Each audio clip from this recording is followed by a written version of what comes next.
لالچی کب آئے گا؟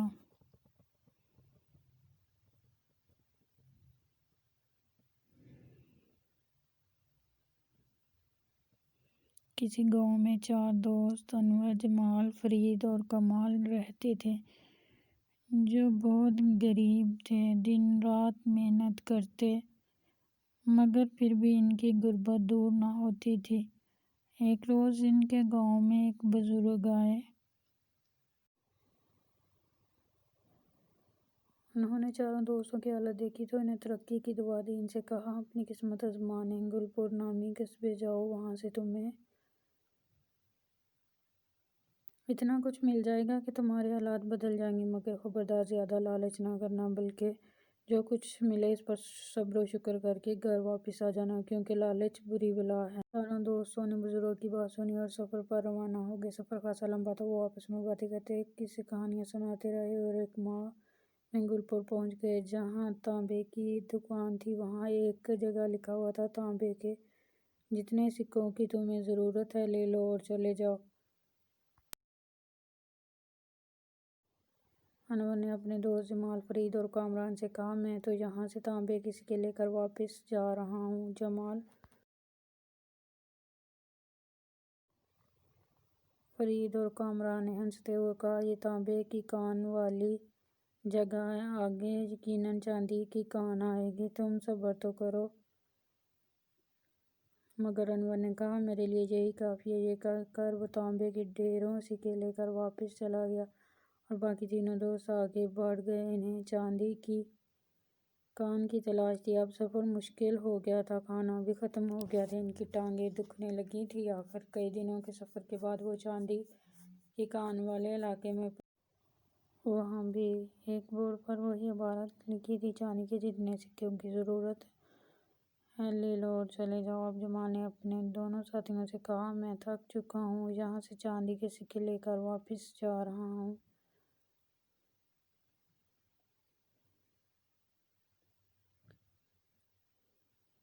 یہ سن کر فرید اور کامران نے کہا، تھوڑا صبر کر لو، ہو سکتا ہے آگے سونے کی کان ہماری منتظر ہو۔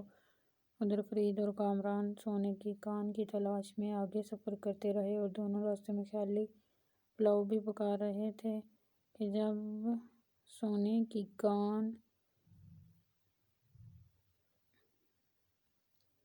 پر پہنچیں گے تو وہاں سے کتنی دولت حاصل کر لیں گے اور کس طرح پورے علاقے کے بادشاہ بن جائیں گے۔ مگر سفر بہت لمبا اور کٹھن تھا، جلد ہی وہ ہمت ہارنے لگے۔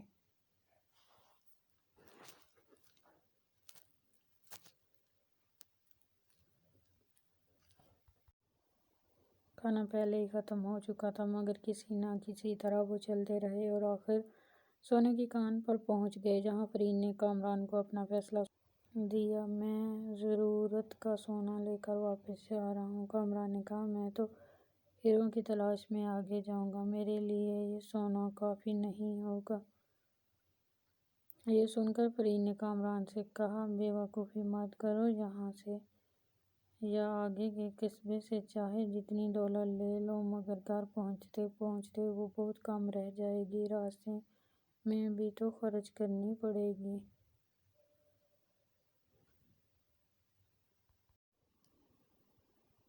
مگر کامران نہ رکا، وہ آگے چلا گیا اور فرید اپنی ضرورت کا سونا لے کر واپس لوٹ گیا۔ کافی طویل سفر کے بعد کامران ہیروں کی کان پر پہنچا، جہاں اس نے ایک ایسا آدمی دیکھا جس کے گلے میں لوہے کی زنجیر پڑی ہوئی تھی اور وہ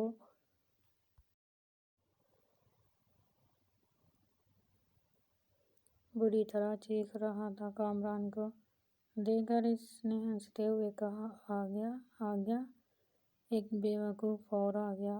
اب یہ زنجیریں اس لالچی کے گلے میں پڑ گئی۔ ابھی اس نے اتنا ہی کہا تھا کہ اس کے گلے میں سے زنجیر نکل کر کامران کے گلے میں پڑ گئی۔ کامران نے ہڑبڑا کر اس کی طرف دیکھا تو وہ آدمی بولا، میں بھی تمہاری طرح ہیروں کے لالچ میں یہاں آیا تھا، میرے پاس بہت کچھ تھا، مگر مجھے زیادہ کی ہوس تھی۔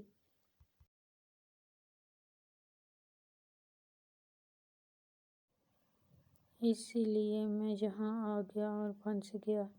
اب میں آزاد ہوں اور تم کہہ دیں ہیروں کا کوئی اور لالچی یہاں آئے گا تو تمہیں نجات ملے گی۔ یہ کہہ کر وہ آدمی وہاں سے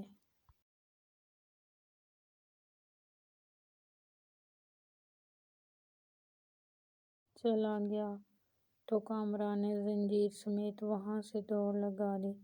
وہ پاگلوں کی طرح چلتا رہا لیکن راستہ بھٹک گیا۔ اس کے کپڑے پھٹ گئے، پورا جسم زخموں سے بھر گیا۔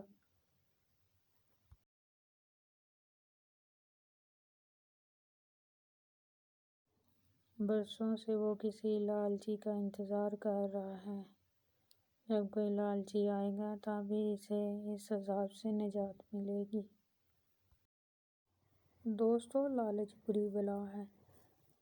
اگر آپ کو ہماری یہ ویڈیو پسند آتی ہے تو لائک، شیئر اور سبسکرائب کر دیں۔